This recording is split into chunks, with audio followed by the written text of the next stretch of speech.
Hi guys! Welcome to my vlog! For today's videos guys, nagaya nga pala sa akin si mama na pupunta kami sa dagat kasi nga sinabi ng kapatid ko na pupuntahan daw siya namin doon kasi nga makukuha sila ng oyster o tinatawag na talaba dito sa amin. Kaya habang naglalakad kami guys, kita nyo naman diba, nakapayong pa nga ako kasi sobrang init guys. At saka si mama may sinasabi sa akin na kuotin ko daw yung bulsa niya kasi nga may laman na dulce guys. Habang naglalakad kami guys, tamang video lang ako dyan. At saka, ayan, dumaan yung aso namin guys. Hindi yan nagpapahuli guys. Lagi yan sumasama kay mama sa tuwing nag-aalis o alis si mama o pupunta si mama sa dagat or saan man. Lagi yan kasama guys. Kita yun naman guys, sa sobrang init diba? Nakakalo na ako dyan tapos may payong pa ako guys. Sinabihan kasi ako ni mama na magdala ako ng payong. Kaya yun, tamang video lang guys. Then, yan. At tingin-tingin sa kabila. Habang naglalakad nga kami guys, napansin ko parang may tao dun sa taas. Kaya nga binidyohan ko na guys, tignan nyo mabuti. Isang bata na nakakyat guys sa taas ng pader guys. Sobrang init, doon na nga siya siguro nagpapahinga guys. Sinabihan ko na nga si mama na bilisan na namin kasi sobrang init na guys. Hindi na kaya talaga. So ayun nga guys, pinakita ko kay mama yung camera at sinabihan ko siya na mag-hi sa mga followers namin o sa magiging followers namin guys. So ayun nga guys, habang naglalakad kami, nakita ko yung dalawang baka. Kawawa naman guys kasi sobrang init, halos wala na silang makain. Halos patay na lahat ng mga damo. Habang pababa ako dyan guys sa tulay na yan, nagulat ako kasi may aso sa gitna. Tingnan nyo magiging reaction ko guys. Ay, ano pangagat? Ako po na. Takot ako kasi nga tumitingin siya sa akin kasi sobrang laki guys. Kaya napatras ako guys. Then pinauna ko na si mama. At tinawag din ni mama yung aso.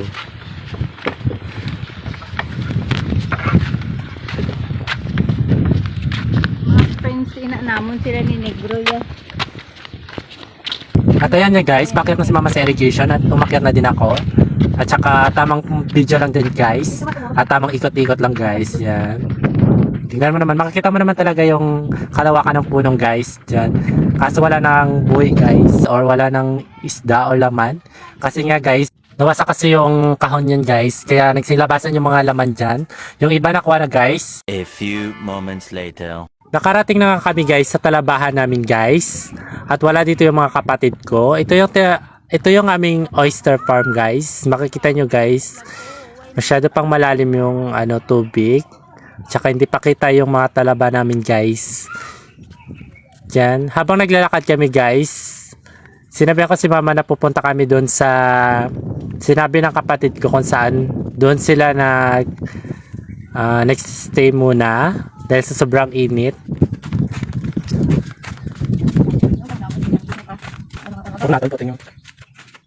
Ito yung floating oyster namin guys, kung saan sa ilalim niyan guys maraming talaba. Diyan namin binibitay guys yung mga shell or yung wala pang laman guys. Dahil pagkalipas ng ilang months ay tutubuan na sila guys.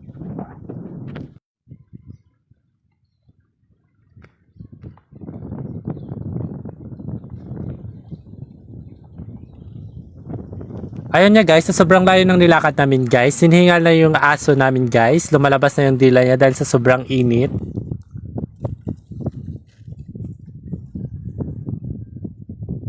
Habang nagbibideo ako guys, habang hinihintay namin yung kapatid ko at saka yung mga bisita niya guys. Then maya maya guys, dumating na sila yan. Makikita nyo guys na nagbubuhat-buhat na sila ng talaba. At yan yung kapatid ko yung naka-black na may bag na shoulder bag. Guys, si mama at saka yung girlfriend ng kapatid ko guys, kasama niya guys. Habang naglalakad naman ako guys, yung tito ko nga pala guys, napaakbay sa akin. Kasi nga, natatawa siya habang nagbibideo ako guys. Sabi ko mag-hi na lang siya kasi nakikita mamaya to ni Tita Wilma, yung kapatid nila sa Maynila. Kasi i-upload ko to guys eh. Kaya sabi ko sa kanya makikita to.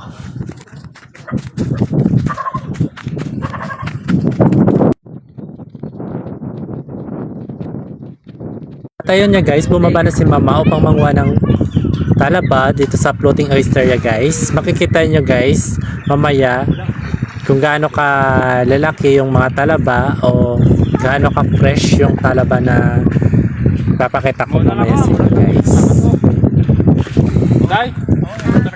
So ayan guys, makikita nyo guys, binuhat na ni mama yung talaba. Sobrang laki guys, oh. Sobrang sarap. Di ba? Nakikita yung lalaki ng mga talaba ni Mama.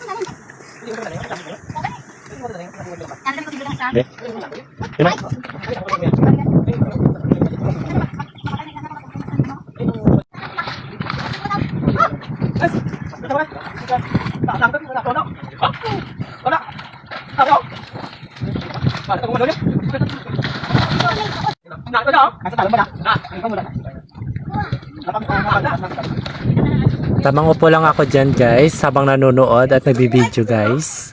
Tawa ako sa mga kasama ng kapatid ko.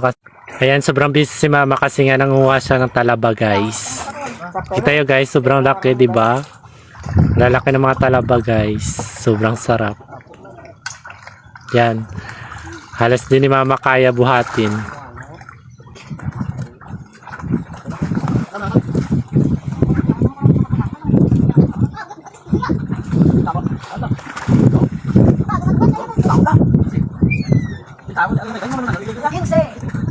Hanggang dito na lang guys. Uuwi na kami. Don't forget to like, share, and follow my videos guys. Thank you. Bye. See you sa next video guys. Thank you for watching.